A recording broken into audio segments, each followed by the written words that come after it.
I want to talk about an interview. I'm sorry, guys. I'm subjecting you to so much Kari Lake, but this is just wild, and I had to talk about it. That Kari Lake did with, you guessed it, the MyPillow guy.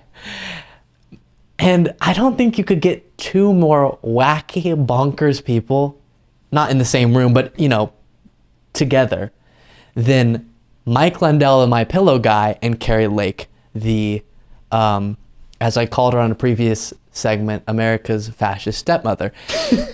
You just can't get any more bonkers. And so here is this appearance that they did with one another. Very strange.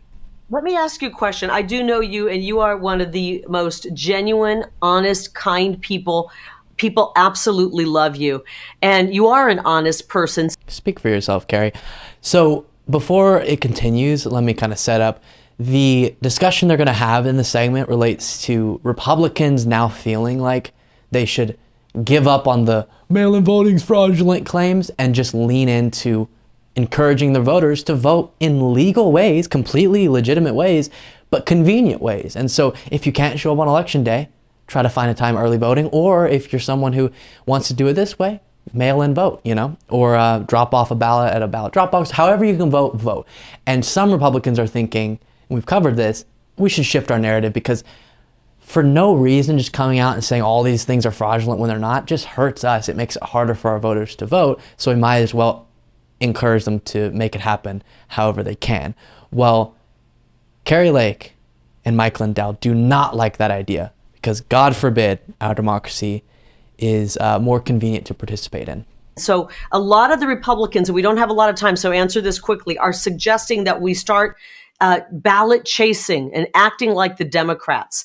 I'm for reforming our elections, but in the meantime, how do we start winning again until we can get honest people in to reform our elections? Do you think we should ballot chase?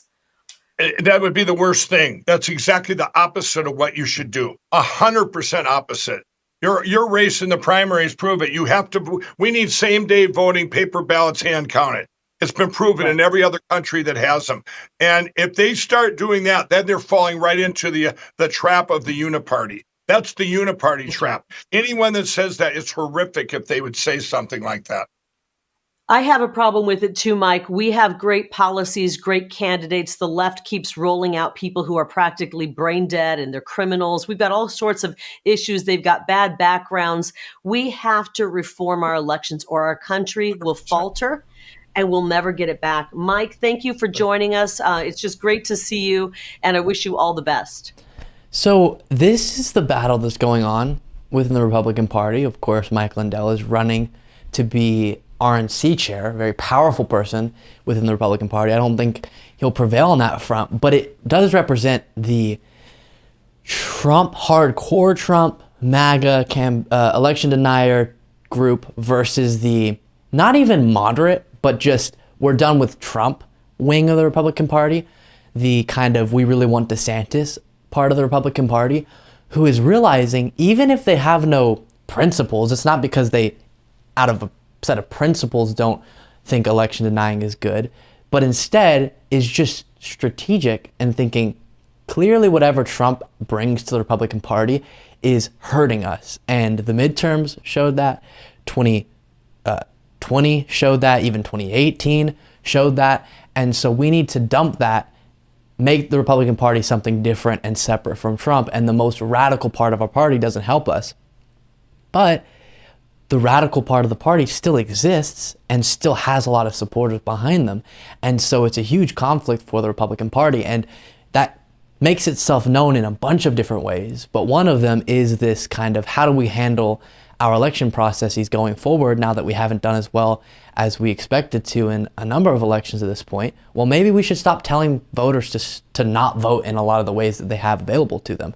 Because much of the Republican Party's message under Trump has been only election day voting is okay. Well, if you tell all of your voters that they have one day, kind of a 12-hour period or something, that they can vote, or 10, 9, whatever the amount of hours in one day that the polls will be open, that's going to make it a lot tougher for them. As I'll kind of always list off, you could get sick, you could have a family crisis, you could have an important thing at work and you just can't make it to the polls. So you might as well say, listen, however you can do it legitimately, legally, fairly, make it happen. Get your voice heard in our democracy. And that does seem to be a better strategy. And so this is kind of the microcosm, this debate over the ways in which they should encourage their voters to vote, of the macrocosm, which is this battle within the Republican Party between the more radical ones who are still popular, are not giving up, but are taking down the party with them, and the rest of the party, which is so fascinating to watch.